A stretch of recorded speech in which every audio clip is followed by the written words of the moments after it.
Thousands of years before the Maya Sauron attempted to conquer Middle-earth, the first Dark Lord Melkor, most gifted and powerful of the Valar, became a force for chaos, violence, and destruction, disrupting and delaying the shaping of lands and seas. Denied absolute mastery over the world, Melkor declared an eternal war against the other Valar and all who served them, seeking to destroy all of creation. Fighting a number of wars over the years, Melkor seemed to suffer his final defeat in the war for sake of the elves, when he attempted to twist and corrupt the newly awakened elven race, turning them into monstrous orcs that obeyed his every command.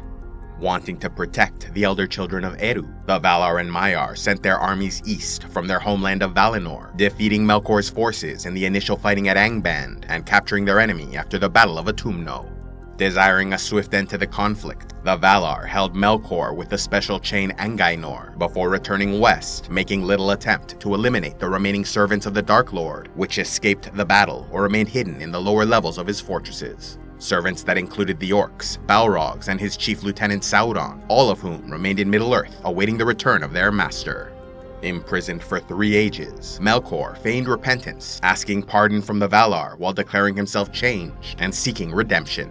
The brother of Melkor, Manwë, king of the Valar, believed his lies, releasing him from prison over the objections of others. At first, Melkor tried to be helpful and kind, convincing many, including some of the elves who now lived in Valinor, that he was sincere. But eventually, everyone learned the truth when he allied with the Ungoliant, mother to the Great Spiders, in order to launch a devastating attack that destroyed the 2 Trees of Light, plunging the continent into darkness. They then moved north to the fortress of Formenos, where Melkor killed Finwë, ruler of the Noldor elves, and stole the 3 Silmaril jewels of the High King's eldest son Feanor before fleeing east to Middle-earth. Outraged by the crimes against his family, the new High King Feanor gave a rousing speech of vengeance, swearing an oath along with his 7 sons to recover the Silmarils by any means and at any cost.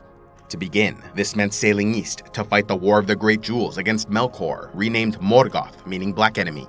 Superseding the history of hostility between Noldor factions, they temporarily unified under the new High King, but soon enough fractured once more when Feanor and his most loyal followers committed the first kinslaying, slaughtering the Teleri elves of the coast to steal their ships for the voyage east across the sea. Of the Noldor who participated, some later repented as they merely sought to defend comrades and did not know the cause of the fighting. Angered by their criticisms, Feanor departed with his faction across the sea, promising to send the ships back for the others once they reached Middle-earth. But this was a lie, as Feanor burned the vessels to prevent the other factions, led by his brothers Fingolfin and Finarfin, from following, feeling their opposition to the kinslaying meant they could not be sufficiently relied upon in the coming war. Realizing they were abandoned, the remaining Noldor endeavored to journey north through the dangerous icy wastes of Helcaraxe, but first were visited by the Valamandos, who revealed a prophecy of doom, promising tragedy and devastation for all Noldor that left the Undying Lands. Upon hearing the doom of Mandos, Finarfin and roughly 1/10 of their people returned to Valinor, while the rest pressed on towards Middle-earth, following Fingolfin through Helcaraxe. Meanwhile, the War of the Great Jewels already began before a single Noldor even stepped foot in the Beleriand region of Middle-earth, as Morgoth, ruling from his ancient fortress of Angband, was determined to conquer, enslave, and ultimately destroy the continent. Seeking a quick victory, Morgoth gathered the orcs, Balrogs, and other wicked creatures that survived earlier wars, and launched a large-scale invasion of Beleriand. Unaware of the larger reasons for the conflict, King Thingol of Doriath, ruler of the Sindar Elves who chose to stay in Middle-earth rather than head west to Aman, amassed armies from his own lands of Doriath, the Havens of the Falas, led by Lord Círdan, the Nandor Elves from Osiriand, led by King Denethor, and the Dwarves of the Blue Mountains. Fighting the First Battle of Beleriand on 2 fronts, their western forces under Círdan were defeated, leaving the cities of the Falas besieged, while King Thingol led their eastern armies to victory, though at a heavy cost, with King Denethor fallen and his people returning home, vowing never to name another king or fight in another of these wars. Becoming secretive forest dwellers who painted their bodies for camouflage, the followers of Denethor became known as the Lyquendi or Green Elves. Having suffered heavy casualties and lost large portions of their army, Thingol made the difficult decision not to rescue their forces in the west, returning home to Doriath to recover as best they could. It was in the aftermath of this battle that the Noldor Elves first returned to the lands of Middle-earth, with Feanor and his followers landing in Lamoth before making camp at Lake Mithrim. Hoping to catch them unprepared, the orc armies of Morgoth attacked the Noldor in the Dagor Nuin Gileath, or Battle Under Stars, but suffered a terrible shock when Feanor mounted a defense that utterly annihilated the advancing armies. Needing reinforcements, the orcs sent for their southern forces to break off the siege of the Falas and journey north, but they too were slaughtered, this time by Celegorm, a son of Feanor, who anticipated this attack and cut them off at the River Sidon. After 10 days of fighting, the Noldor won a complete and total victory, with the last of the enemy retreating to Angband. But this was not enough for Feanor, who was consumed by rage and battle lust, charging forward after the survivors, pressing his counterattack all the way to the gates of Angband, where he found himself surrounded by vicious Balrogs.